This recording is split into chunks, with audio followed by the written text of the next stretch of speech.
Welcome to Hub History, where we go far beyond the Freedom Trail to share our favorite stories from the history of Boston, the hub of the universe. This is episode 291, History in Bricks and Bones, Recent Discoveries in the Crypts at Old North Church. Hi, I'm Jake. This week we're continuing our partnership with Old North Illuminated. If you visited Old North Church over the summer and fall of 2023, you might have noticed that they weren't offering their usual crypt tours. Even if you didn't visit, you've likely seen press coverage of their project to remove and restore the old wooden doors that enclose the crypts in the church's basement. As part of the project, they also made some improvements to make the crypts more accessible, wrapping up the project just in time to reopen the crypts for the Halloween season. The church celebrated its 300th anniversary in 2023, and the crypts are almost as old, dating back to 1732. In those nearly 300 years, the crypts have been the final resting place for sea captains, military officers, wealthy aristocrats, and revered clergy. Opening the tombs for restoration posed a unique opportunity to survey and document the burials within. Lyden Rousseau led the team of archaeologists who studied the crypts during this unique opportunity. While none of the burials were disturbed, her team was able to carefully study the contents of each crypt, learning more about death rituals and burial customs in colonial New England. In a talk she gave as part of the Old North Digital Speaker Series in December, she shared more about the history of the Old North crypts, as well as what her team learned by looking within. Among the questions that'll be answered are when Old North buried congregants beneath the floor of the church, how many people had their final resting places there, and how church sextons made room for a staggering number of burials in a very limited space. But before we meet Jane and learn more about her work, I just want to pause and say a big thank you to James R., Bruce W., not Bruce Wayne, and everyone who supports Hub History on Patreon. This podcast has been on the air for over 7 years now, and we've grown a lot in that time. When I look back on the very first episode we ever released, I remember being excited when a few dozen people downloaded and listened to it. Fast forward to today, and we have thousands of listeners from around New England, across the country, and even places like Austria, Australia, and Ukraine. Generous sponsors like Bruce and James have made this growth possible, enabling me to pay for the growing expenses of the show, like podcast media hosting, web hosting and security, AI tools, access to research databases, and online audio processing tools. To James, Bruce, and everyone who's already sponsoring the show, thank you. If you're not yet supporting the show and you'd like to start, it's easy. Just go to patreon.com/hubhistory or visit hubhistory.com and click on the Support Us link. And thanks again to all our new and returning sponsors.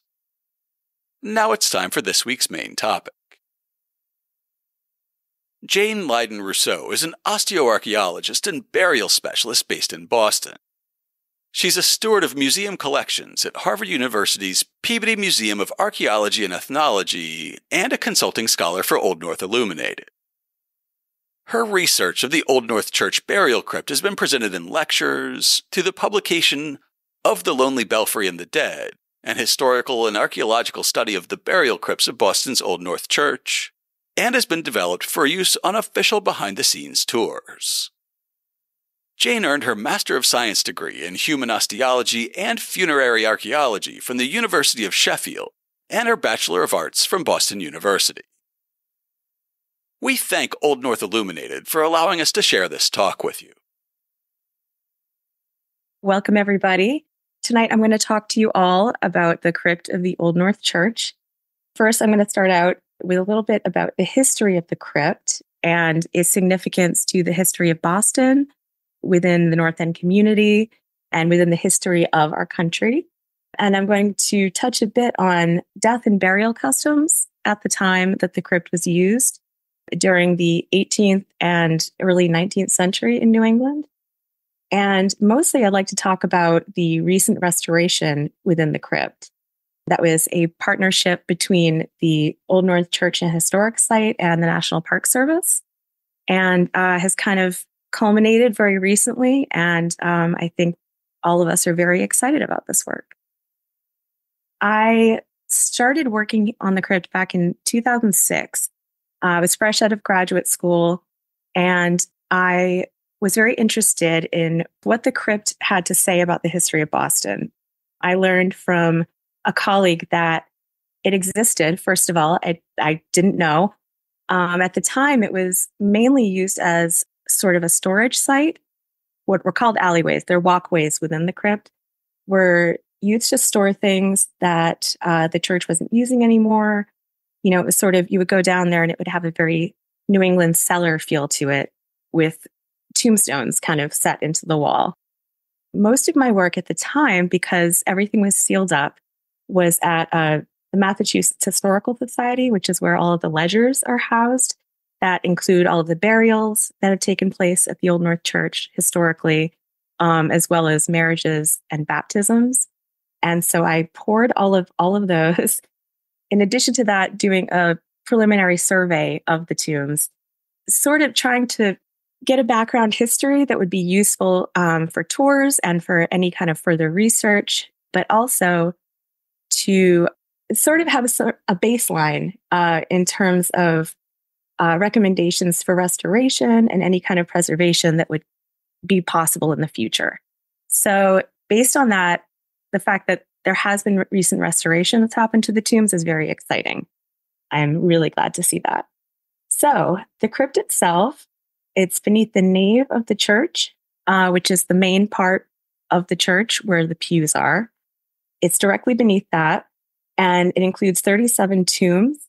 They're all brick vaults, and there's a block of vaults at the center of the cellar, and then all along the sides of the cellar as well. So you can kind of imagine what that would look like. The doors themselves that are on the tombs, most of them are made from wood, and they have large iron hinges. They would have been locked, closed, and sealed until they needed to be opened to more burials inside. There's a few of them that are actually made of slate, and there's one in particular that's kind of an outlier that's made of granite. And only a few of them have markers. When people go on the tours, they see that the tombs have these slate markers that are kind of embedded in the brick next to them, and they might have one or two names on them. That's a very small, very, very small fraction of the people that have actually been entombed in the crypt over the course of history. And while they're very interesting to see, I've realized that I should take them with a grain of salt because they sometimes aren't very accurate. It's likely that there's been hundreds of individuals that have been laid to rest within the tombs at one point or another. When finding out exactly how many people might have been entombed in there, you really have to kind of pore over the history of how the crypt has used itself over time. The church itself, Old North, was built in 1723. As Catherine mentioned, this is the ancestral homeland of the Massachusetts. The first tomb was built 9 years after the church was first founded, and that was in the autumn of 1732. So that was Tomb 1. And Tomb 1 is actually the largest of the tombs, and it's the most easily accessible from what was then and is now the cellar entrance. So if you've been to the Old North, it's the entrance that comes from the courtyard and goes directly down into the basement. At the time, it would have been possible for sextons or any kind of funeral procession to take the coffin directly through that door into the door of Tomb 1, and it was just a straight shot. Shortly after that, Tomb 2 was built directly behind it. And so in the years that followed, a lot of very wealthy and influential members of the church started to want tombs for themselves to ensure that their families and themselves would have a comfortable resting place when it came time for their burial. And so the church realized that they needed to make some guidelines if they were to build more tombs because they only had so much space to deal with. So they issued guidelines that said they are not to exceed 6.5 feet from the wall and 8 feet wide from side to side and as high as the floor to support it. So the tombs themselves are these brick structures they do partially support the floor. So the brick walls go up and the floor beams above sit directly on them. Fortunately, now for quite a while, they haven't been the only thing that supports the floor. So that is good to hear. Around the turn of the 19th century, the church began getting more and more demand for burial space beneath the church. They realized that this could be beneficial financially because the more tombs that they could commission, they could collect more profit for the church. Though the ledger shows that this wasn't always a financial benefit, sometimes it was very practical. And one example that I like to show, there's Shibael Bell, who was the senior warden of the church in 1808, and the Reverend Dr. William Walter. They had requested vaults in return for labor services that they offered to the church. So they actually were directed by the wardens at the time. They were given half of the land under the porch of the church for building a family tomb on the condition that they took up the floor of the porch and had it laid in stone or tile. So they did a favor for the church and sort of redid their porch and and were able to have this burial space. And then the vestry record shows that Tomb 8 and Tomb 9 are actually their final resting places. So that was a successful transaction. Around this time also, the tombs were opened for public burial. So up until then, it had kind of been where a wealthy family could commission a tomb. And that would be their tomb. They would have a deed to it. And over time, it was determined that it would be better if they could have people who could, be buried in these tombs, and it wouldn't be quite so official where this tomb would just be for this family. Part of this was in 1812, they created a tomb that was for the interment of strangers. Now, a stranger in this sense is referring to someone who was not a member of the congregation. It could have been someone also who was not a known member of the community. They may have been someone who was traveling from out of town. There's entries in the ledger where it'll say something just like a first name and stranger of, Mrs. Smith, or some kind of relation to someone. Someone from the congregation would have provided the fee for burial, and they could have been interred in Tomb 14. And so I think that's one of the most popular stops on the tour, actually, is the stranger's tomb, because it's a very intriguing stone. And at that point, in 1820, there was a total of 33 tombs within the cellar. And that meant it had nearly doubled since the previous assessment had been taken in 1808. And so at that point, they decided to build 3 more tombs, which were beneath the vestry of the church. And that brought the total up to the 37 that we know of today. And that completely maxed out the cellar, to say the least. And so in 1845, they decided that if more tombs couldn't be built, there was no more room for them, then they were going to have to reuse the tombs, which was something that was, not as controversial as you might think at the time. This is something that they decided the oldest tombs would be swept clean first, and the new burials could be interred and more profits collected. So in January of 1849, the first tomb that was built, tomb number 1, the ledger shows that it was the first one to be cleared of its contents. What they did at the time, they wrote down, in clearing the tomb, all coffins upon which the plates were plain and legible, plates meaning name plates that are affixed to coffins, were carefully laid aside. The remains were then put into boxes procured for that purpose, and the plates were nailed on the boxes in their proper order, and all was left in said tomb.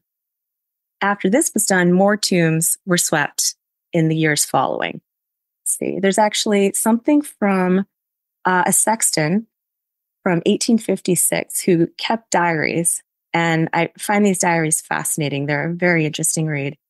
But he calls himself a sexton of the old school in Boston.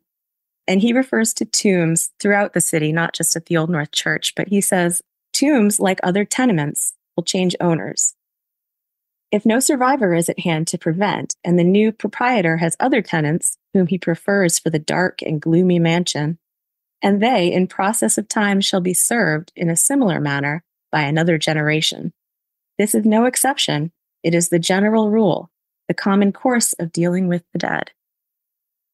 Now, this brings us to what happened to all the remains.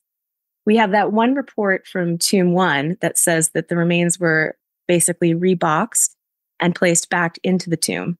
They were consolidated, and the coffins would have been broken down. That's not always what happened. So this brings us to the concept of the charnel house or the charnel. And basically what would happen was it's a crypt set aside for disposing of skeletal remains, and they would be swept aside once they had sufficiently decomposed. All of the coffin wood could be discarded, and then the tombs could be reused. And this is something, it's not as common in New England, particularly at this time. This is something that's seen a lot more in the crypts of Europe. One of them that comes to mind is the catacombs of Paris. They're an example of a very, very large charnel house, mostly from Père Lachaise Cemetery, when the burials were spilling over and they would be disinterred and brought into the catacombs. Oh, another example that I have is New Orleans burials. This is an example of a oven crypt, which is a very grim name, and this is why they're called that. The upper levels are actually tombs. Burials would be put into the tombs, and they had to stay in there for exactly 1 year and 1 day.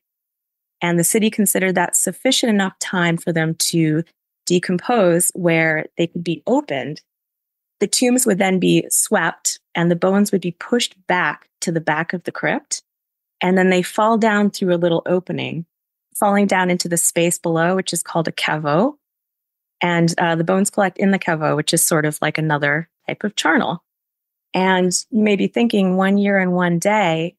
The key here is that includes a New Orleans summer, which would be sufficiently hot enough to accelerate decomposition significantly. So 1 year and 1 day, and all that's left is bones.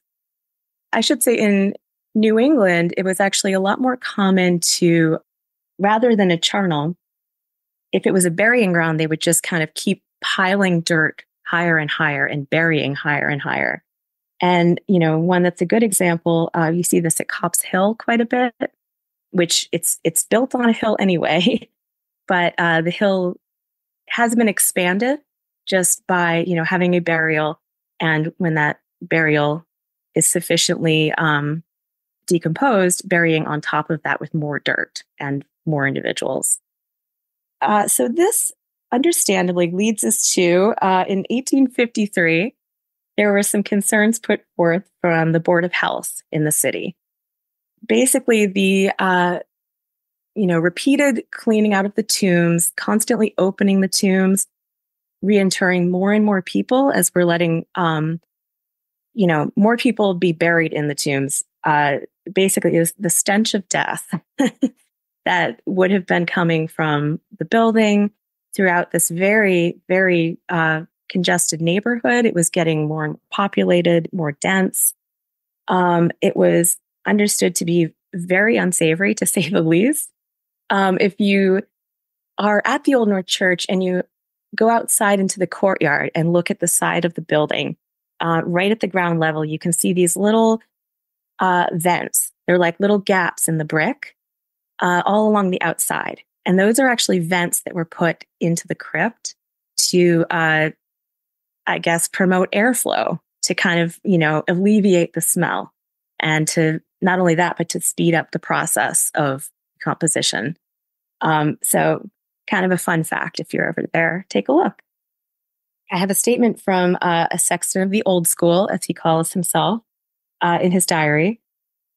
He says, "The tomb is opened for newcomers every time a new burial is interred, and sometimes, most inopportunely, and the horrible smell fills the atmosphere and compels the neighboring inhabitants to close their windows and doors."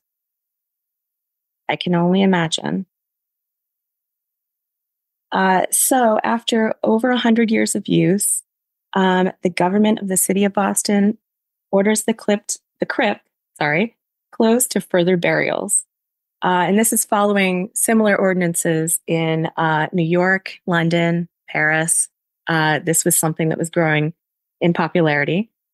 And an entry in the vestry record in the ledger, wardens were advised not to regard this unless compelled to do so.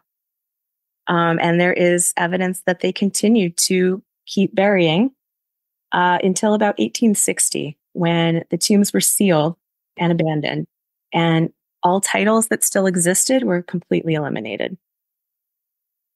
This also coincides, not so coincidentally, with what's known as the beautification of death movement. And this is also the rise of garden cemeteries right around this time. So they were seen as a center of beauty, contemplation, nature, very open and airy and beautiful. And of course, the nation's first garden cemetery is Mount Auburn Cemetery, right in Cambridge, Massachusetts, which was built in 1831, and followed shortly by Forest Hills in Boston in 1848. And this whole movement was related a lot to concerns of overcrowding in the cities. Dead bodies were seen as unsanitary, and not only that, they were seen as a danger, that they could infect the living. Interestingly, one early advocate of garden cemeteries is Sir Christopher Wren, who, if you're a fan of the Old North Church, you probably know he's an English architect. And he, after the Great Fire of London, sort of was responsible for designing a lot of the rebuilding within the city. And he designed 50-something churches, I think, around the city of London. And the Old North Church is very heavily inspired by his church architecture. So his style of the Old North, meanwhile, he was a big advocate for not burying within a crypt in a church. And Washington Irving, who's one of the romantic writers at the time, stated that the grave should be surrounded by everything that might inspire tenderness and veneration of the dead, or that might win the living to virtue. It is a place not of disgust and dismay, but of sorrow and meditation. So clearly referring to trying to create that comparison to, the morbidity and the death and grossness of the tomb versus this light, airy, beautiful space. And so, it's not hard to understand why at that time this fell out of favor and the tombs were closed. And so that brings us to the crypt after closure. This is a sad picture, but it's one of the crypt doors that was sealed off. And that's the original wooden door with the iron hinges. And around the 1920s, they had an issue with a lot of the wood from these doors kind of crumbling away. And there were reports that people had seen bones spilling out into the walkways of the tomb, of the crypt. So at the time, it was covered with this kind of mesh chicken wire type material and then plastered over. And over time, big chunks of that started falling off, leaving the doors looking just in disrepair for quite a long time. So when I first met the crypt in 2006, this is how things looked. It was, needed a lot of work. And so there are still some stories. It's interesting that the historian who worked in the 1930s, who interviewed a lot of the congregation, a lot of the neighbors in the North End, and has a lot of stories from people about their experiences with the crypt. And that would have been after its closure. So, in the late 19th century, mostly. There's a church member who was a choir girl in the 1860s. And she said, we would light candles and go down to the tombs to see a girl with golden hair lying in her coffin. Someone would blow out the candles. Then we'd all scream and run. A carpenter at the church, in 1912, he told someone that when a pane of glass in the church was broken, they would go down into the tombs and take a pane from one of the coffin lids and in the basement, and they would insert it in the window sash because glass would be readily available, which I'll explain later. And another tale of, I guess, morbid curiosity for people at the time. In 1930, another parishioner told our historian that when he was about 9 years old, it was my habit to stroll along with sightseers viewing the Old North. If the visitors appeared the right sort financially, I trailed behind them in the depths of the crypt, mid the gruesomeness ever to greet the imaginative. In this dead house under the church, quietly hinting to the coin bearer of the party that for a paltry quarter I would offer Uncle John. The coin bearer generally responded. I produced the key lifted from its hiding place in the grandfather clock in the Dillaway house next door, unlocked the vault, raised the half-shattered coffin lid, and by the flickering light of a tallow dip carried for their marauding expedition, Uncle John was again on exhibition, involuntarily working to increase the wealth of his thirsty descendant years after the generous heart had ceased to throb. I love that story. I just love how poetic it is and strange. And so since then, in the 20th century, there's been a lot of changes. There's now a fire suppression system that exists in the crypt that's been there for a very long time. Lots of plumbing and conduit for wiring. There's radiators, all of which is, kind of just spaghettied through the tombs and the walkways. And there's also the columbarium. So a columbarium is something that is used to house urns of ashes. So it's a structure that has niches put into it, and each niche receives an urn of a cremation burial. And there's a modern columbarium that is still used for burial today. That's under the vestry of the church. So I'm just going to have a sip of water, and I'm going to talk a little bit about burial customs at the time that the crypt was active.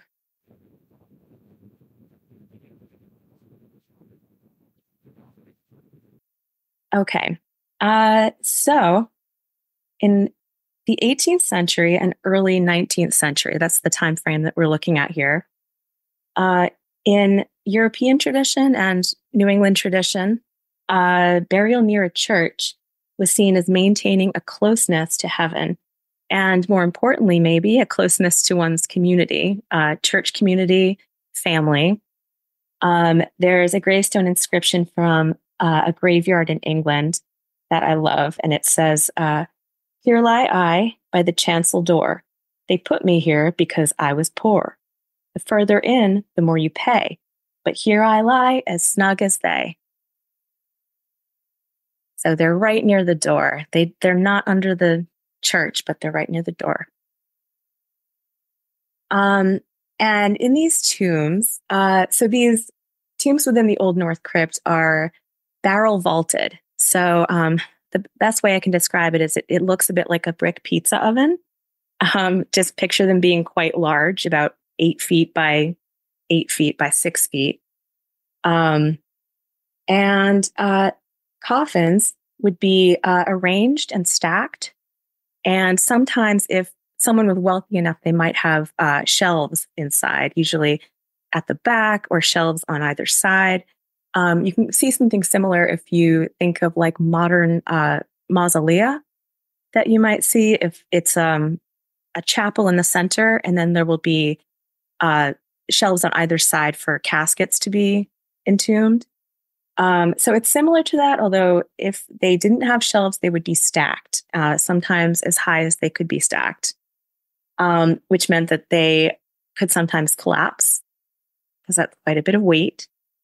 In 18th century New England, the coffin style that was used is referred to as single break construction.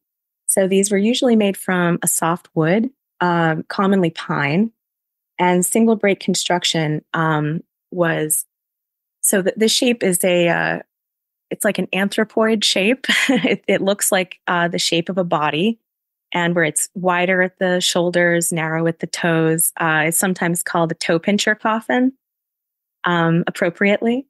And early on, it would be nailed shut. In later times, they started using screws to kind of screw down the lid of the coffin.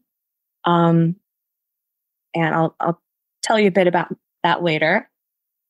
And then they would have been sealed with pitch as well, just pine pitch, and then lined with the cloth. Usually the cloth would be something that would look appealing. It would be something attractive because that might be seen. But beneath that, it would be stuffed with a pretty thick layer of sawdust or wood shavings or some kind of fibrous material. It served as a bedding for the body, but it also was crucial for absorbing any kind of effluence, I guess, and sort of helping also with the odor. And they would put things in as well, like things that might smell nice. So flowers or pine boughs or anything like that. And then, most importantly, it would be affixed with a coffin plate. And this is a small plate that would have the name of the deceased, their date of death. It was usually made from a soft metal like copper, lead, or tin. And these coffins were usually made by local cabinet makers. So it wasn't until later that they were more of an official capacity as coffin makers. These would be cabinet makers that would also make coffins. And the body would be prepared by the family, most commonly female members of the family, though not exclusively. And they would be waked within the home, so within the family home. And that just meant that the individual would be in their coffin, usually in the parlor or in some kind of family gathering area, where people could come and pay their respects. They had coffins most often during this time had a viewing window, which brings us to the glass pane that I said I would explain. So the viewing window is positioned over the face of the individual, and it would be a small pane of glass through which you could see their face. That was partly to kind of keep a physical and also, spiritual distance between the dead and the living. There would have been an odor. This is in a time before embalming. Embalming didn't take off until right around the Civil War. And so the individual would be laying in the parlor for quite a few days. And it also gave people a chance to kind of, say their goodbyes, have some more time with the individual. And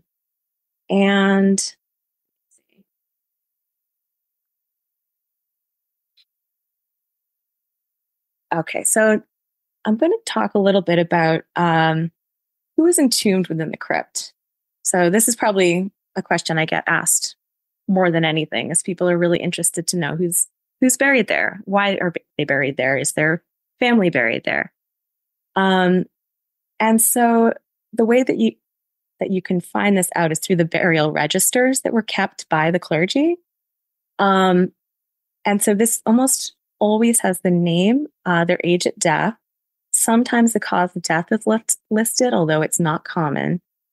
And around 1792, a series of deaths were attributed to an outbreak of smallpox, which you can definitely see happen in the ledger. There's also yellow fever right around when the crypt was first built in 1806. Death by consumption, which is now called tuberculosis, began to appear as a common occurrence. And that's a disease that thrives in urban centers and crowded areas. So as you see the North End becoming more developed, consumption becomes more of an issue. So I have a list of common causes of death that are listed in the ledgers. And this included fits or seizure, dysentery, fever, natural decay or aging. I love that one. Recurring fever, diarrhea, canker fever, worm fever, dropsy or edema, whooping cough, inflammation of the bowels, jaundice, palsy, scarlet fever, lung fever or pneumonia, falling, burning, scalding, drowning, and even a sore throat. So there's a variety here. I think, it's interesting to see. I think it's something that we hear a lot, that life was hard historically. It's a lot of these things that I think now we would just simply go to the doctor or we would just treat at home, could have been absolutely fatal and were. And, it really is interesting to see when you see them in the ledger tied to specific individuals. It kind of really emphasizes the fact that these were real causes for concern for these people, and this is what their lives were.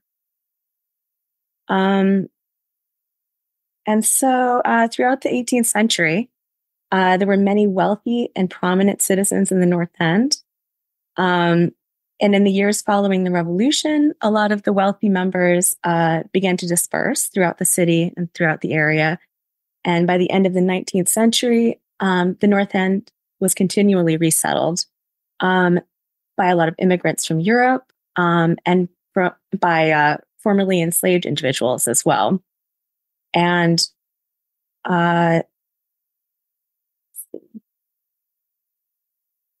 so actually, at the time, the Old North Church baptized more Black parishioners than any other church in New England. And there are many, many instances in the ledger of marriages, baptism, funerals of Black parishioners that were being conducted by the church, and they're recorded in the register. Any documentation of funerals that are held for these individuals is unfortunately very brief, and their race is always specifically mentioned. And the people are always, they're often referred to as belonging to a white parishioner. So you may have, for instance, a first name and, belonging to such and such a person. And so you don't really get to know who these people are. And it's really unfortunate. I've been trying to find if there are any Black or Indigenous parishioners, citizens of the North End, who may have been definitively entombed in the crypt. I'm having a very hard time. A lot of this information, unsurprisingly, is not recorded. I think this is an avenue that really needs further research. It's something that, I don't want to be lost to history. I would like this to be uncovered. There's one instance of one Indigenous woman mentioned in the ledger, and her name was Jerusha Will. And I noticed that the Old North Church has a podcast on their website that recently had an episode that featured her. I would love to know her story, and if she has any connection to the crypt. I have no idea. This is something, when I say that there are areas for further research, this is a big one. Okay. And so a few of the prominent Bostonians, members of the congregation that we had questions about, going in when we were looking within the crypt. And one of them is the Reverend Timothy Cutler, the founding rector of Christ Church, the Old North. And he died in 1765, and he is supposedly in tomb 18. And then there's also Captain Samuel Nicholson. He's the first commander of the Constitution, Old Ironsides. He died in 1812, and he is meant to be in Tomb 7. And the biggest mystery is Major John Pitcairn. If you've heard of him, you may have heard of his connection to the Old North. He was the commander of the British Marines at the Battle of Bunker Hill, and described as an active, ambitious, and hard-drinking man. He was beloved by his regiment and respected by the citizens of Boston. So the legend surrounding his burial is that he was moved to Westminster Abbey, back to his native England, after the war. He was placed into one of the tombs at the Old North for a time. And then once the war was over, he was presumably taken home. Unfortunately, there's no evidence of his burial ever being moved from the Old North because there were no entries listed during the years 1775 to 1778 because that was during the War of Independence. And so there's no record of him being moved in the ledger. There's no record of him still being there. So is he still there? Well, we'll talk about that. Which brings me to the restoration of the tombs and the archaeological work that we've done within the crypt. So initially, let's see. So this is in 2017 when the plan, the plan as far as restoring the crypt was to remove the original tomb doors and have them professionally restored. The masonry within the tombs needed to be repointed. It was very crumbly. There were lots of places where bricks were missing or spalling or broken. The plan was also to lower the floor. So the floor that was in there at the time is poured concrete and was put in the 1960s. So it's very much not historic. And the floor was going to be removed in order to make it more accessible for visitors and for tours, because at the time it was very hard to walk through without bumping your head on a pipe, or there was no accessibility unless you could walk down a couple of stairs. And so in order to lower the floor or, get rid of the concrete that was in there, it was decided that it would be taken up and the original dirt floor beneath it would need to be lowered in order to kind of allow people to pass through easier. And so the archaeological survey was going to involve initial test units. And these are archaeological test units within the walkway of the crypt. And so the plan was to do 4 of these test units to see if there were any burials beneath the floor. And you might think that sounds a bit strange, but we had cause for concern. And this is mostly based on an 1812 sermon from the Reverend Dr. Asa Eaton, who was the Reverend of the church at the time. And it was, I'll just read it directly. He says, some years since, and this is in 1812, while the workmen were employed in the cemetery building tombs, one of them found the earth so loose that he settled his bar into it whole length with a single effort. About 6 foot below the bottom of the cellar, he found a coffin covered with coarse linen cloth, sized with gum, which on boiling became white, and the texture as firm as if it had been recently woven. Within this coffin was another, protected from the air in a similar manner, and the furniture was not in the least injured by time. The flesh was sound and somewhat resembling that of an Egyptian mummy. The skin, when cut, appeared like leather. The sprigs of evergreen deposited in the coffin resembled the broad-leaved myrtle. The stem was elastic, the leaves fresh, and apparently in a state of vegetation. From the inscription, it was found to be the body of a Mr. Thomas, a native of New England, who died in Bermuda. Some of his family were among the founders of Christ Church. His remains, when discovered, had been entombed about 80 years. They now rest in the northeast corner of the cemetery, and the stone so long concealed from observation is placed over them. So, according to Dr. Eaton, there had been a burial found underneath the floor of the crypt, and this is before the crypt had been built, that this burial would have been placed there. So, based on what he said, it sounds like they had replaced the burial somewhere in the crypt. And so we did these test units to see if we found any evidence of grave shafts. Fortunately, we didn't, which was very fortunate. Ideally, we were hoping that we wouldn't encounter any burials and that the work could continue without disturbing any remains. That was sort of the ideal situation. And although we didn't find any burials, we did find quite a few interesting artifacts that were clear evidence of funeral activity and other burials. So we found coffin furniture, furniture being another word for hardware. So coffin handles, coffin tacks, as well as burial shroud pins, other kinds of, that may also have been used for other kinds of textiles within the coffin, and a plate of window glass.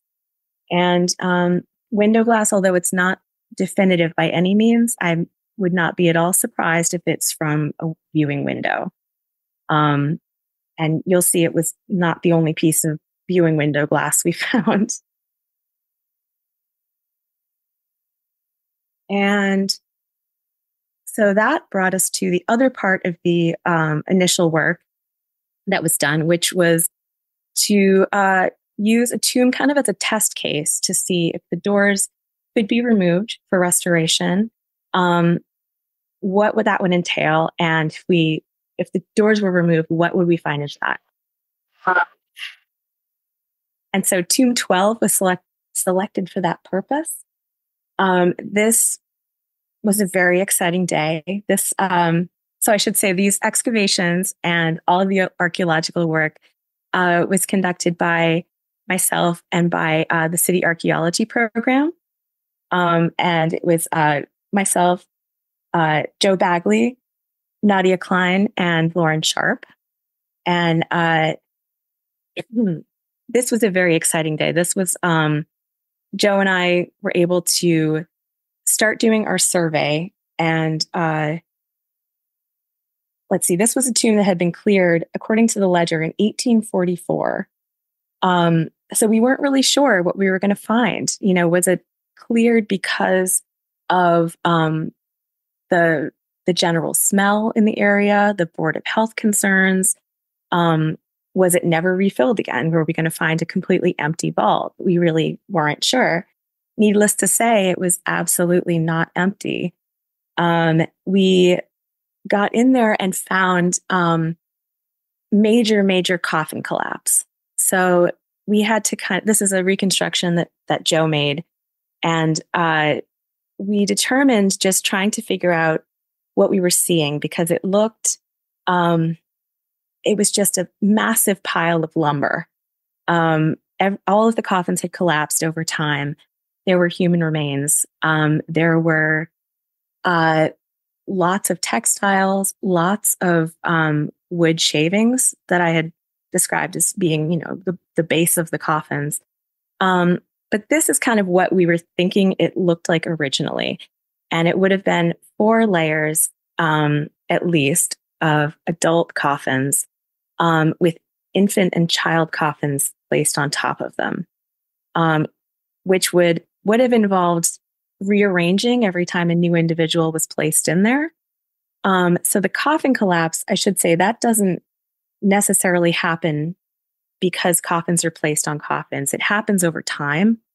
A lot of that is based on decomposition, but it's also when the iron nails that are holding the coffins together, when they corrode because of humidity, they start to split, they pop out, and the boards fall apart.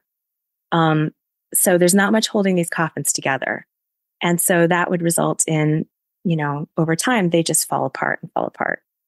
And so we found some interesting things in this tomb, though. And our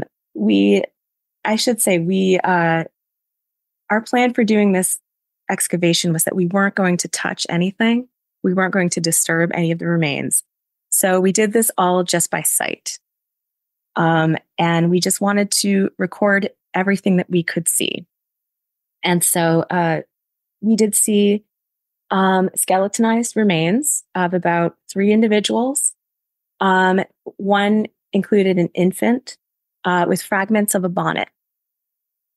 And 3 pages from the Bible were scattered on a few of the coffins. We don't know which burial these were associated with because they were very scattered. One page is from the Gospel of Luke, and it described the resurrection of Jesus, which we thought was a highly appropriate offering for a tomb. Interestingly, the coffins have a very similar style and construction, which we determined likely date to one specific period. So if it was cleared around 1844, and prior to the closure of the tombs, the official closure, there was a very specific short period. They all looked very similar. It's possible they could be from the same cabinet maker. And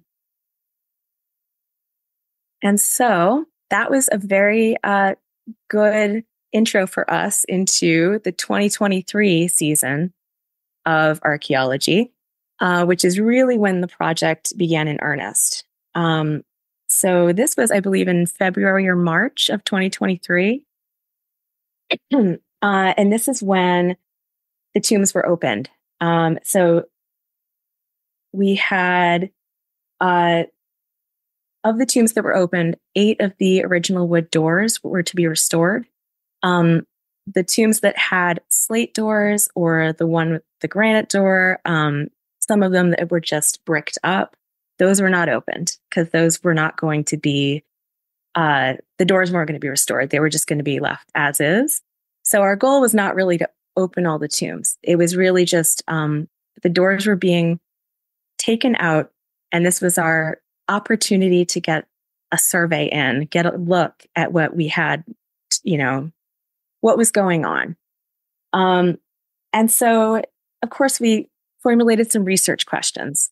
And I think, going in, these are some of the things that I really wanted to have answered, wanted to kind of explore. Number one, do the tombs still contain burials? Based on how they were cleared and reused, it was sort of uncertain. If so, which tombs? And would this correspond with the record of clearing and reuse that the ledgers show? What's the state of preservation in the tombs? Are the burials stable?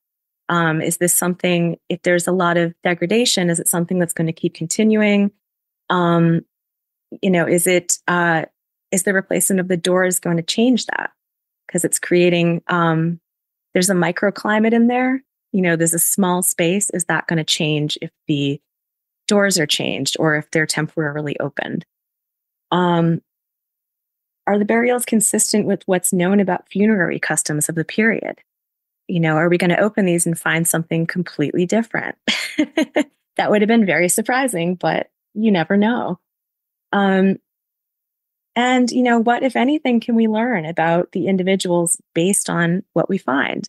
Based on the style of coffins, their clothing, any kind of stylistic changes about the coffin furniture, or the individuals themselves.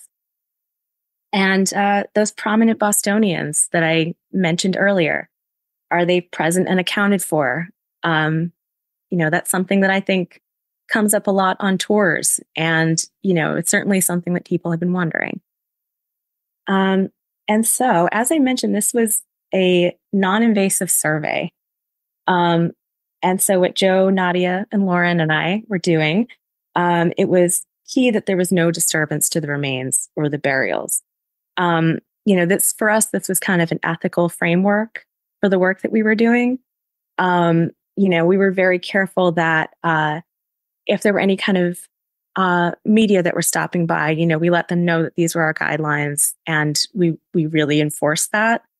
There, one of the criteria that we had was we wouldn't touch anything unless we needed to, because it was going to be dangerous for the remains. For instance, if there were a few instances where the doors would be removed and something might fall out, whether it be coffin wood or remains, in which case we would have to be very careful about replacing it.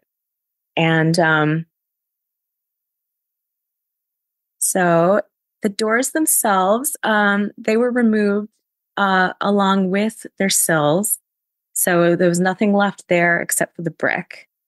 And so we were able to get a pretty good wide view of what was in each tomb. And so most of our research was focused on digital photography and 3D scanning, which we just took loads of photos that we're still poring over and compiling. And it's quite an archive. Lots of notes. We had time while the contractors were removing the doors to kind of pore over each tomb and discuss what we were seeing and, bounce ideas off each other. It was really nice to work with such great colleagues that we could, sort of have this discussion about everything that we were looking at. So in short, the tombs were definitely not empty, not one of them. All of them contained burials, and some were filled to capacity. Like Tomb 12, nearly all of the tombs had coffins stacked in about 2 to 5 levels, leading many of them to coffin collapse. The states of preservation within the tombs varied quite a bit. A lot of this was based on the location of the tombs relative to the water table, relative to the heating system, exterior walls, and also the date of entombments. So understandably, burials that were earlier were not as well preserved, and ones that were later tended to be better, but that's not universal.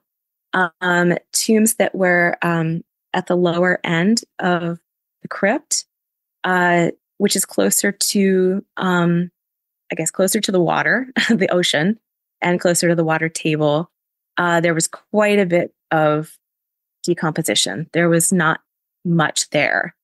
And tombs that were closer to the altar side, the higher end of the ground, did have better preservation. But again, that wasn't across the board. So we had,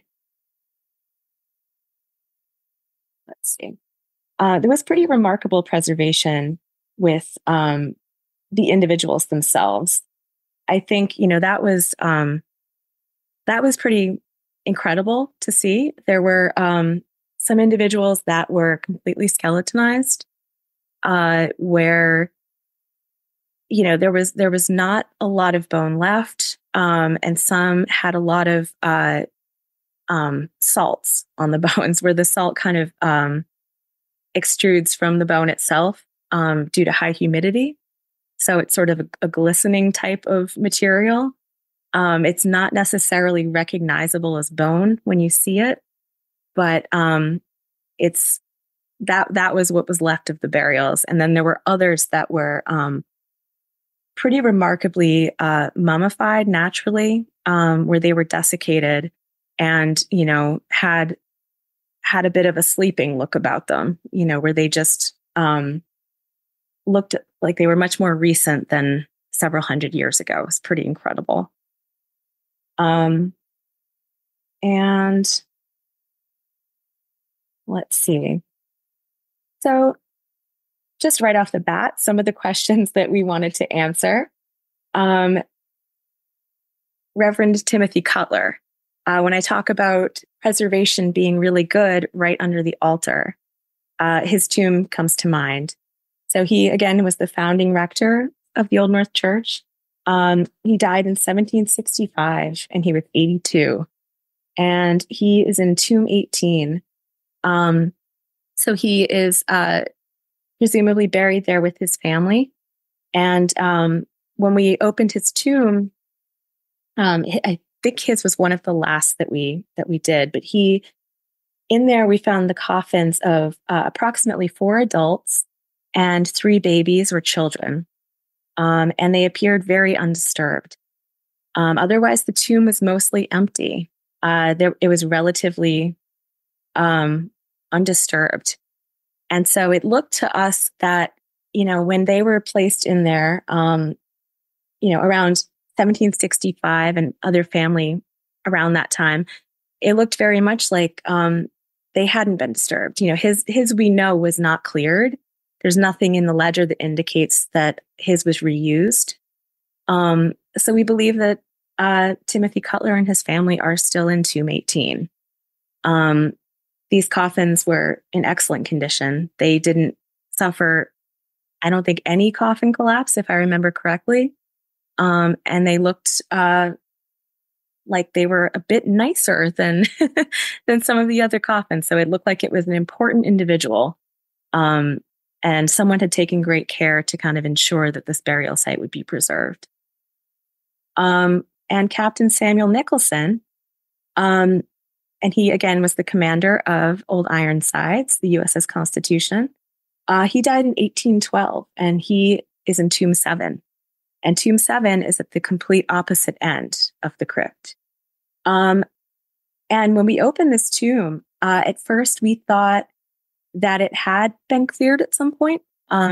There, basically all we could see was the outline of 4 coffins in the soil. There was nothing left. In fact, it hadn't been cleared. I think we're very confident in saying that what had happened was, this is the lower end of the crypt. It's much wetter down there. It was very humid. You could tell just by the environment in the crypt today. And it looked as though the burials had never been disturbed. They were just very well decomposed. It was actually, it was kind of nice to see. I know that sounds strange, but it looked as though they hadn't been disturbed. That was the final resting place. It presumably is Captain Nicholson and his family, because it was several adult individuals. And that was a very different appearance to what we saw in Timothy Cutler's tomb. Again, it's, just different conditions in different areas of one space can do very different things in a burial context. And it was really interesting to see those 2 comparisons. And of course, Major Pitcairn, who was presumably taken back to his native England. In that tomb, major coffin collapse, many collapsed burials in there. There was one large, fairly ornate coffin that was mostly intact. However, we have no reason to think that this is Major Pitcairn. It would have been helpful if it had any kind of indication on it about who this is or who anyone in this tomb is. I think the legend continues because we couldn't really say who this was, but there's no reason to think that it's him. So I'm going to talk a little bit about what we did find. I've carefully cropped out any human remains from any photos. And I'm going to show some pictures of coffin hardware that we did find. So here are some pretty good examples of different types of handles that we found on the coffins. The bail handle, which was found initially in the walkway that I had talked about that we excavated in 2017, and a bar handle that is on a coffin in one of the crypts. And they're very close. From what I could tell, they're close in date in terms of their style. The bar handle is a bit more complicated because it involves a lug. that kind of goes into a bolt and then they screw together. Whereas a bail handle is a little simpler. And the bail handle you can see is quite a bit more corroded. And so, my theory is that the bail handle may possibly have been found in the walkway, when a tomb was cleared at some point. This was left behind from one of the coffins, ended up buried. So it's from an earlier date. And then the bar handle is from a later burial. And that one was then placed into the tomb. So, it's a possibility. That's one scenario, but they are fairly close in time period. I should say they're from like the mid 19th century. And so we found lots of other interesting things that kind of allowed us to, focus on a time period here. There's lots of viewing windows. This is an example of a viewing window that has a cover that has a hinge on it with a little latch that could be used to open and close. Lots of nameplates. But as I said before, these are made from soft metals, like lead or copper, and they corrode very quickly. And they were unfortunately all illegible. We couldn't find one that we could get close enough to either that was actually we were able to read it. Example of kerf cutting. So a lot of the coffin boards we saw had these kerf cuts, which are pretty interesting. They're saw cuts made to the wood that would be on the inside of the sideboards of the coffin, right at about the shoulder height. And these little hash marks make it so that the coffin boards can be bent. So it involves less pieces of wood, fewer pieces of wood, and they can be bent around to kind of fit the shape of a burial.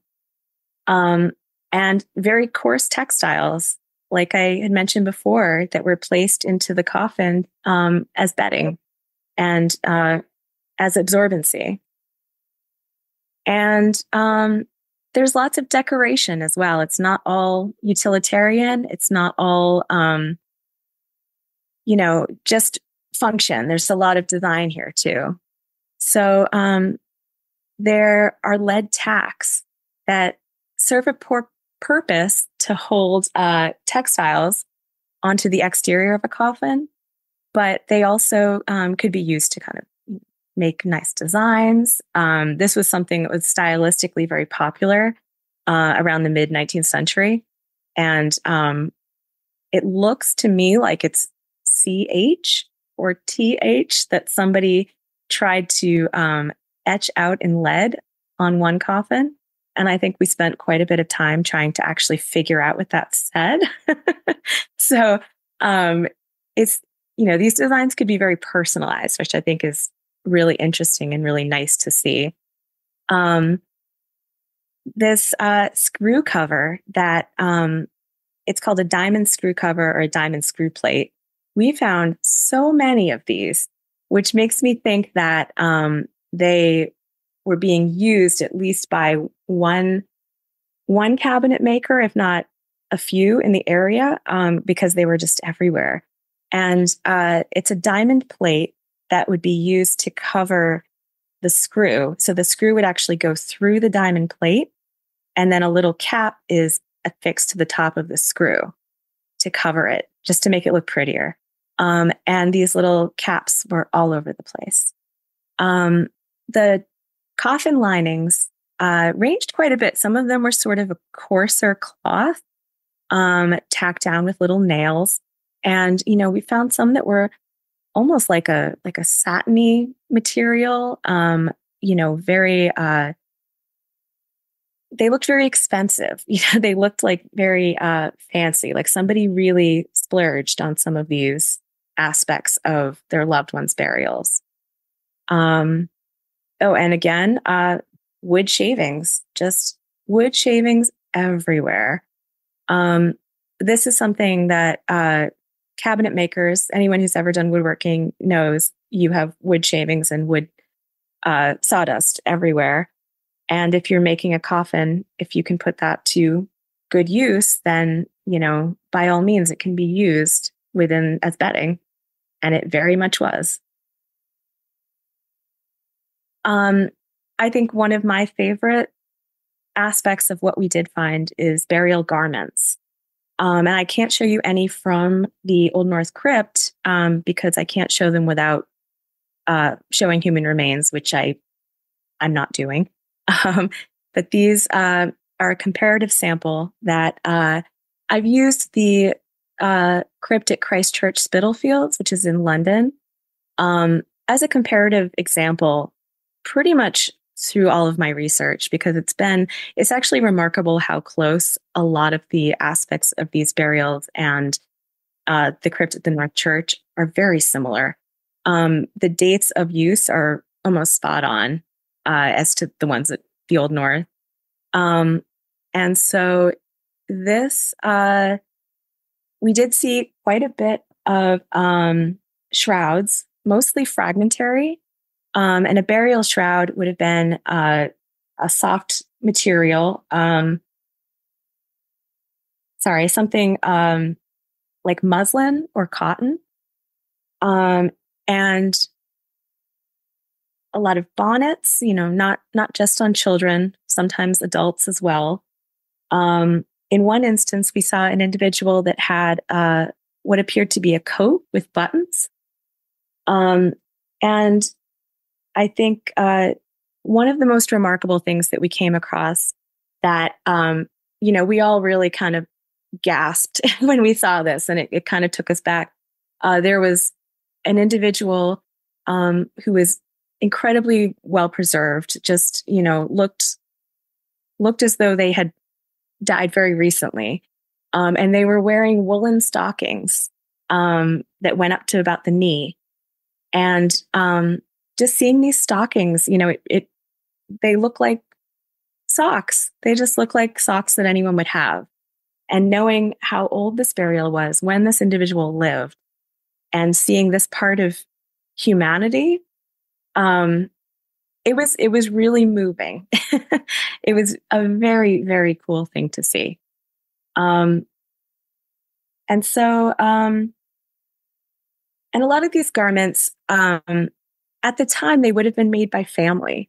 So, if a family knew that someone was ill, they may have time to prepare. They may have to make them hastily. If someone died, they would, make burial garments quickly. It was not as common for people to be buried in their everyday clothes, although it did happen. And so some of the other things we found, another one that was really memorable, there was a child with a gold ring placed on their little finger, and they were kind of placed in a burial pose with their hands upon their chest. And I know when we saw this tomb, we could just see this sparkling kind of off in the corner, and one of us shined our flashlight on it, and seeing that it was a gold ring, just beautiful. And it was, again, just the humanity, thinking that someone loved this child and left this ring with them to be buried. And it was a very wonderful, beautiful thing to see. And so I think I am going to leave you with this last find that I take no credit for, because this was found after we had left. And this is a public archaeology laboratory out of Rhode Island was doing archaeological monitoring.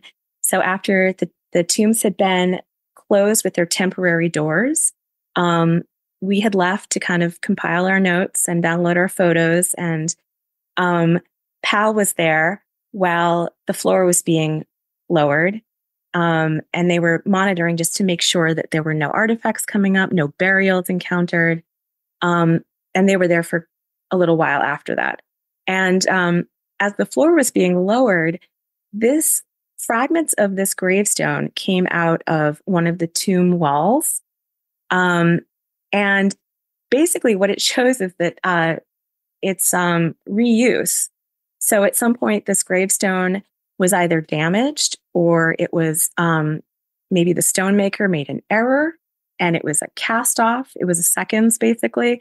And the stone was reused. And so it was stuck in with all the field stones and bricks and things like that as construction fill. And they found these pieces, and Pal was able to piece it back together.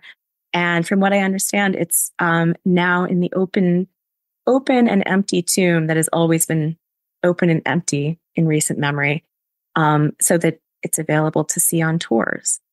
And yeah, and so that is another one of the wonderful finds that was kind of a last minute surprise.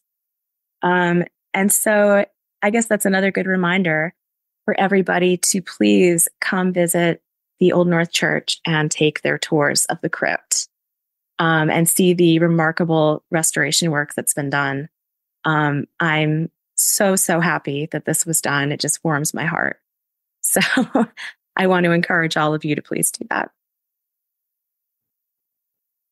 Well, that about wraps it up for this week.